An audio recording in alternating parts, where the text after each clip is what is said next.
From VOA Learning English, this is the Technology Report. 3 students in Uganda have created a smartphone application that can measure the heartbeat of a human fetus. The 3 invented the smartphone app in 2012. At the time, they were attending Makerere University in Kampala. They are calling the new device Win Senga.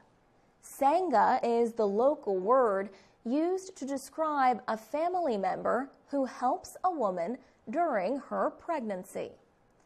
The Win in the name comes from Microsoft's Windows operating system. Last year, the company gave Joshua Okello and his partners $50,000 to continue developing Win Senga. The app uses a small microphone placed inside a plastic horn or listening device.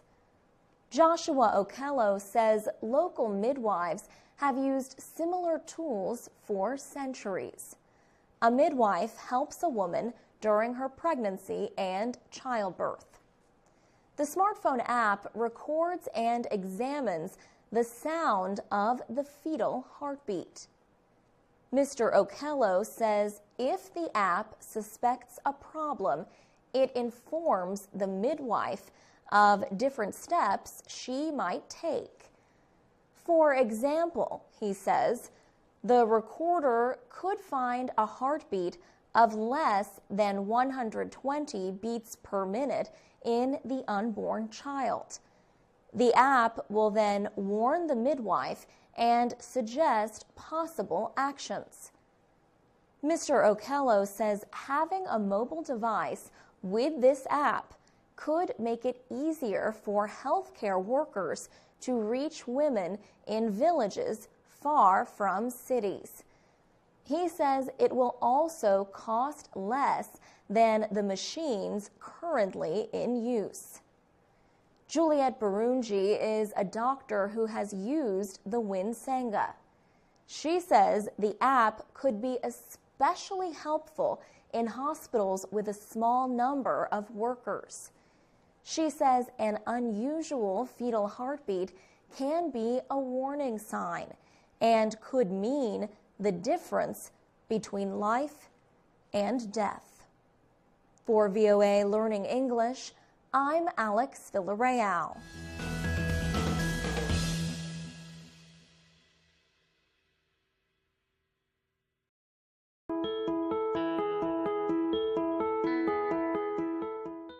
From VOA Learning English, this is the Education Report. Security risks are said to be widespread in the southern Afghan province of Kandahar. Yet, the number of women working in Kandahar has risen during the past year. The provincial government employs more than 1,150 women, most of them as teachers. That is up from about 900 female teachers last year. Kandahar is the former power base of the Taliban and its leader, Mullah Muhammad Omar. The Taliban ruled Kandahar from 1994 to 2002. During that period, women were banned from working outside the home. Most girls could not attend school. This year, 500 girls will complete high school. Mohammed Awaz Nazari is an education official in the province. He said Kandahar has about 47,000 female students, and the numbers are rising. He described an increasing demand for jobs among both educated and uneducated women. In addition to government jobs, women are working for private businesses. Mariam Durrani operates a local radio station. She says women in Kandahar need more job opportunities. But she adds they must strengthen the gains they have already made. A non-governmental group, the Afghan School Project, has given women scholarships that can lead to careers. The recipients attend programs at the Kandahar Institute of Modern Studies.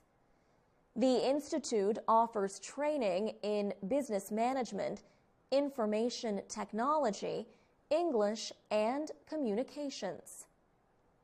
Some Afghans have expressed concern that the Taliban could regain power after international forces leave Afghanistan. And they say the progress of women's rights could be lost if that happens. For VOA Learning English, I'm Alex Villarreal.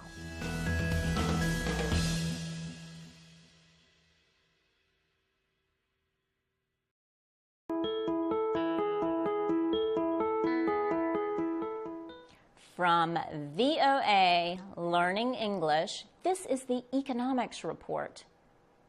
Many people who want to buy goods, pay for services, or send money anywhere in the world are using Bitcoin. They do not have to use banks or credit cards when they use the electronic money.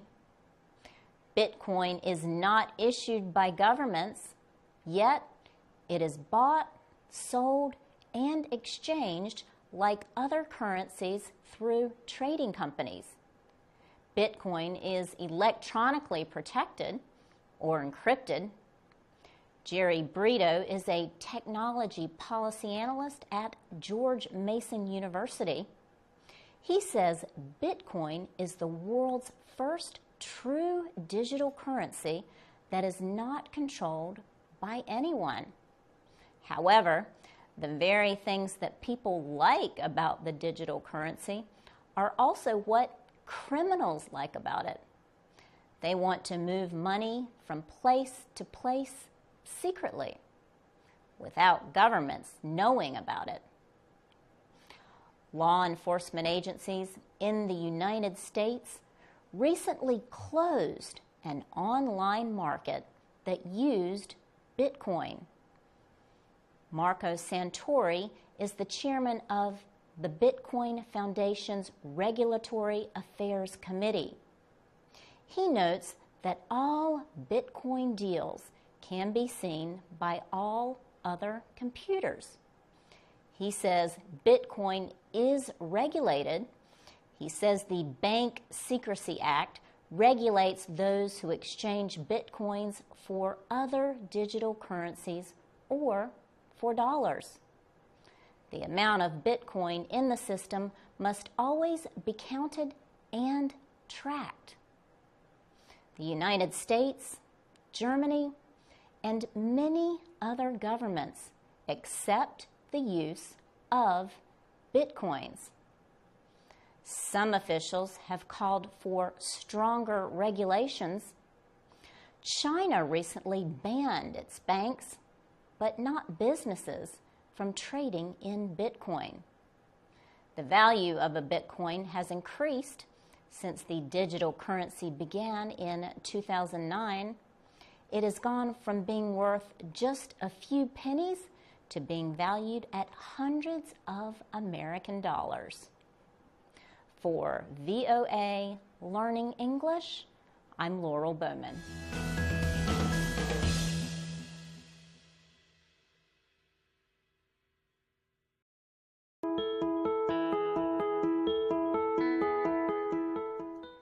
From VOA Learning English, this is the Health Report. A new report from the United States Surgeon General finds that smoking tobacco is even deadlier than was known. The report says smoking causes birth defects, a leading cause of death among babies. It also links smoking to cancer of the liver and colon, diabetes, and other diseases. The first U.S. Surgeon General's report on tobacco and health was released in 1964.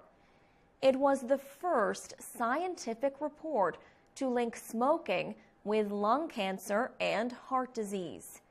Now, 50 years later, Acting Surgeon General Boris Luyện has released a new report on how smoking tobacco can harm health.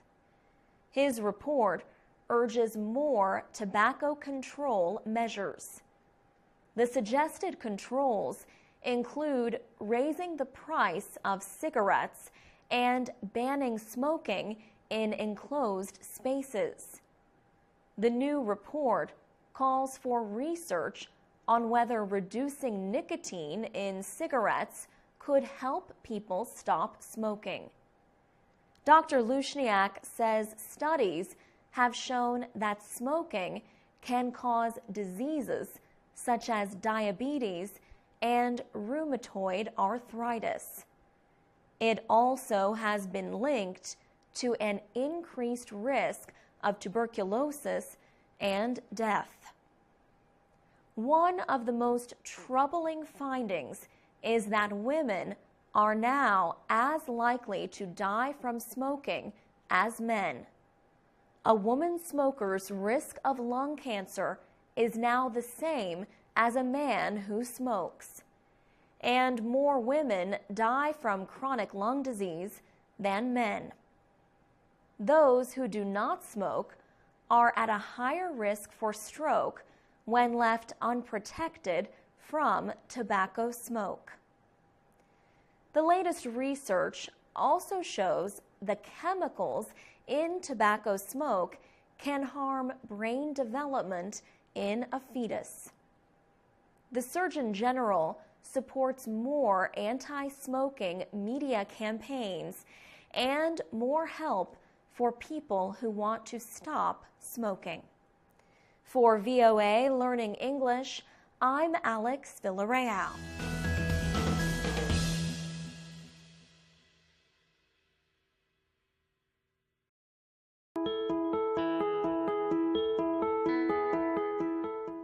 From VOA Learning English, this is the Agriculture Report. The United States is one of the world's leading agricultural powers, but few Americans are farmers.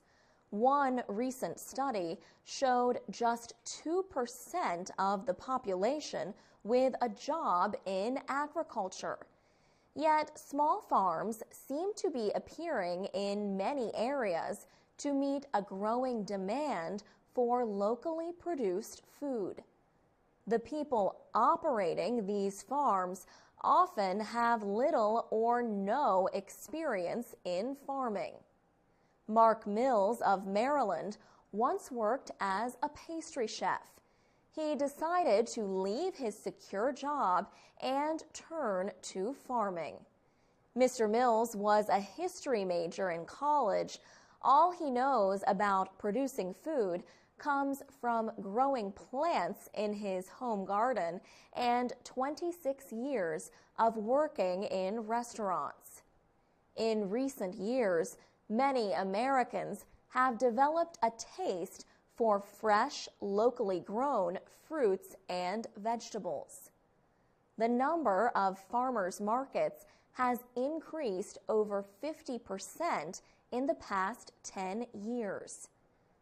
Federal, state, and local governments believe now is the time to create jobs and new businesses.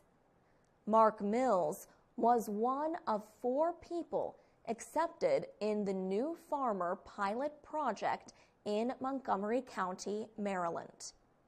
The project provides the new farmers with specialized business training, like marketing and business planning. The program links the new farmer with an experienced one. Mark Mills' first year in farming was successful. He produced about 450 kilograms of turnips, 90 kilograms of carrots, and 130 kilograms of green leafy vegetables. The hardest part was not growing the crops, he says. The problem has been selling them.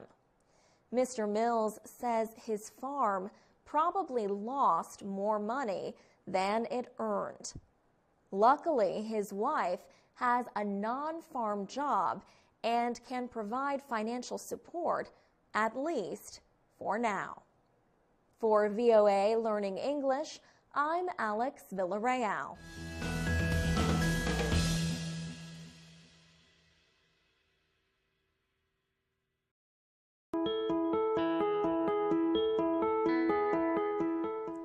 From VOA Learning English, this is the Education Report. Nigeria has one of the world's highest rates of people who cannot read or write. But a government agency is taking steps to educate more than 400,000 Nigerians in Kano State. The Kano State Agency for Mass Education has set high goals for literacy, the ability to read and write. Minister of State for Education, Nyesom Wike, reported on the situation last September. The minister said the number of illiterate Nigerian adults has increased by 10 million over the past 20 years. The current total is 35 million. To improve that situation, Kano's education agency has joined with Education for All, a project of the United Nations Educational, Scientific, and Cultural Organization. Working together, they have launched more than 8,000 adult literacy classes in 44 areas.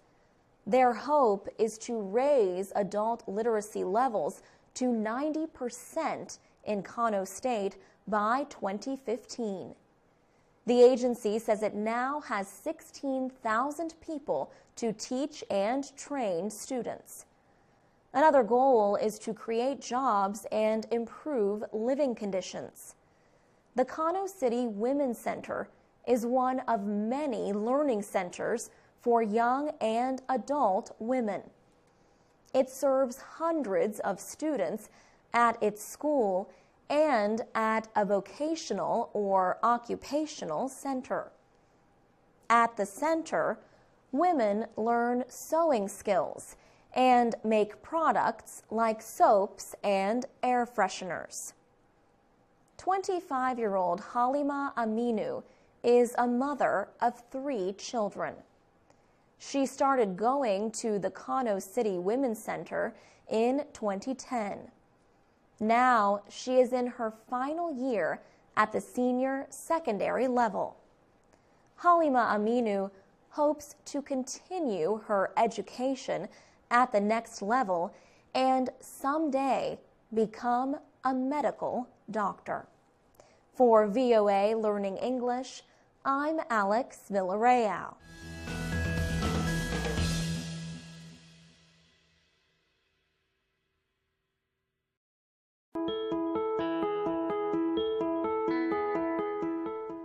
From VOA Learning English, this is the Agriculture Report.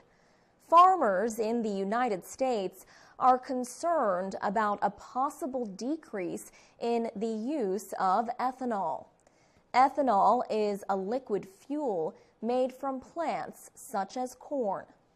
Last November, the Environmental Protection Agency proposed lowering the required amount of ethanol in the nation's gasoline supply. The requirement began in 2007 as part of a law meant to make the United States energy independent.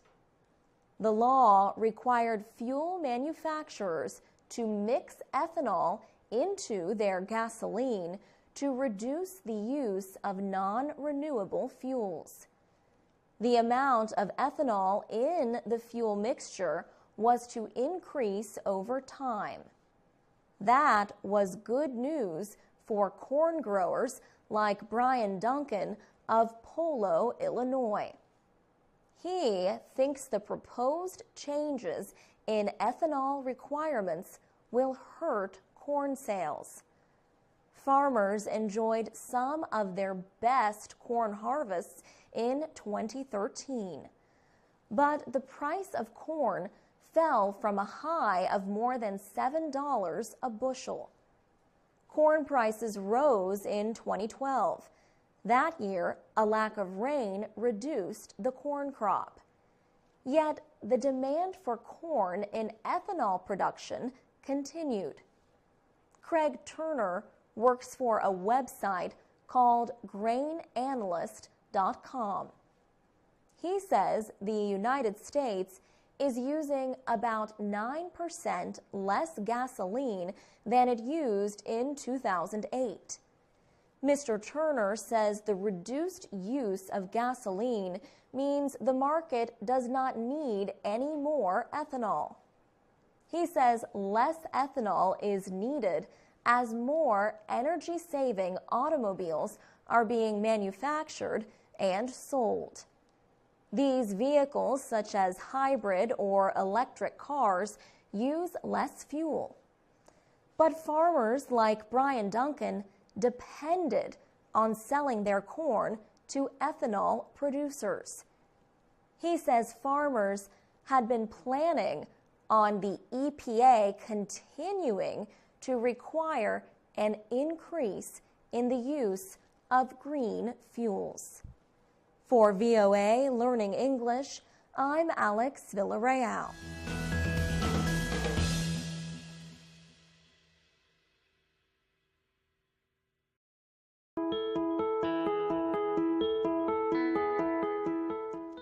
From VOA Learning English, this is the Health Report. One of the best ways to avoid getting sick is to wash your hands repeatedly with soap and water. Health experts say hand washing removes harmful germs and helps prevent germs from spreading. Some companies now manufacture germ-killing products like antibacterial soaps. People may think such products do a better job protecting them from getting sick. An estimated 2,000 antimicrobial soaps are sold in the United States. Recently, a federal agency called on the makers of these products to prove they are more effective than traditional soap and water. The Food and Drug Administration said antibacterial soap may be partly to blame for an increase in drug-resistant bacteria. The FDA also wants the soap makers to show how their products do more good than harm. Some studies suggest long-term use of antimicrobial soaps can affect hormone levels and may be linked to cancer. The Natural Resources Defense Council has taken legal action against the FDA for letting companies use the chemicals triclosan and triclocarban in soaps. Mei Wu is a lawyer with the group. She says the FDA is finally taking concerns about triclosan seriously. But soap industry representatives question the FDA proposal. In a statement, the Personal Care Products Council said it has already given information to the government. It said studies show that antibacterial soaps are more effective in killing germs. It also says the soaps do not increase resistance to antibiotic drugs. Sandra Queter is the deputy director of the FDA. She says her agency's proposal is an attempt to learn both the benefits and the risks of using antibacterial products. For VOA Learning English, I'm Alex Villarreal.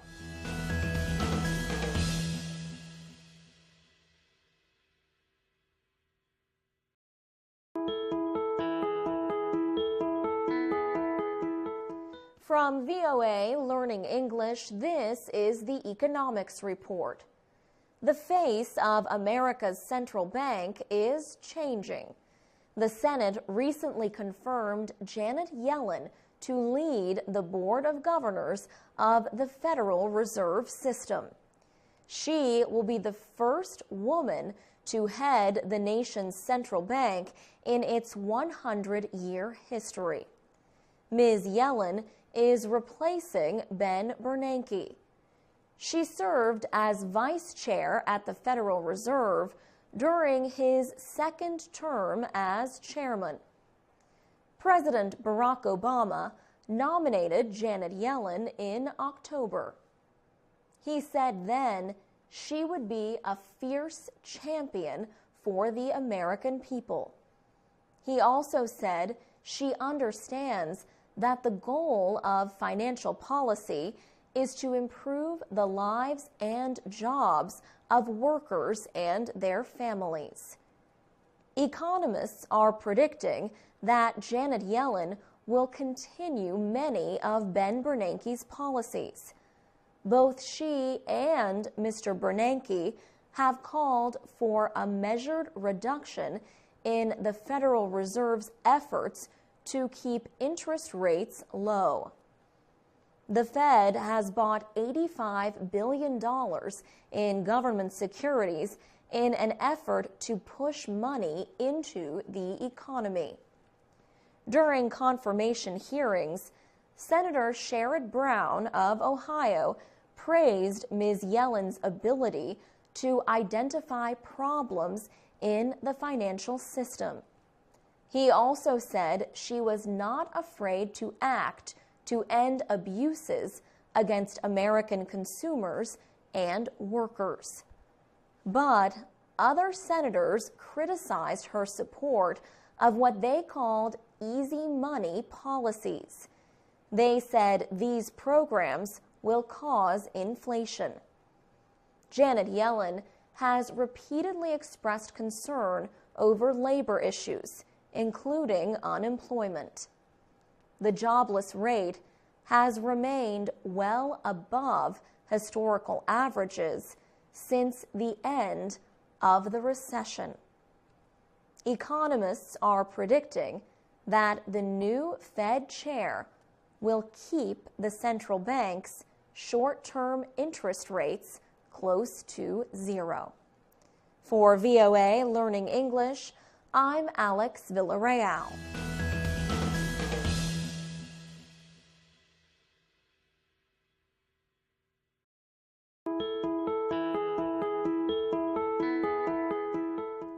From VOA Learning English, this is the Technology Report.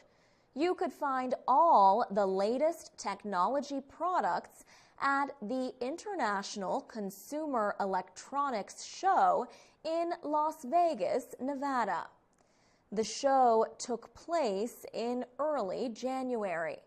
It was a major event for product manufacturers and technology lovers. Many businesses were showing products with curved displays. The rounded edges were on everything from televisions to mobile phones. Manufacturers like Sony, Samsung, and LG displayed curved ultra-high-definition televisions. Another hot idea was wearable technology. Sony, Intel, and other companies demonstrated smart watches that interact wirelessly with your telephone. Samsung's Galaxy Gear watch can connect with an automobile, the BMW i3 electric car. This watch not only tells time, but can show text messages, missed calls, and even results of sporting events. Self-driving shuttles and solar cars were also on display at the Consumer Electronics Show. Carmaker Renault demonstrated an electric race car. Audi was showing a self-driving vehicle called an A7. Last year, the technology needed for the driverless A7 took up the whole rear end of the car. This year, the computer is about the size of an Apple iPad. Ford Motors made news with its solar-powered vehicle, the C-Max Solar Energy. Ford says the trick is the car's solar canopy. It lets the driver easily recharge the power supply. The show also had a number of three-dimensional printers on display. They produced more complex, higher quality designs than other 3D printers on the market. And the price of 3D printers is falling. Some cost less than $500. For VOA Learning English, I'm Alex Villarreal.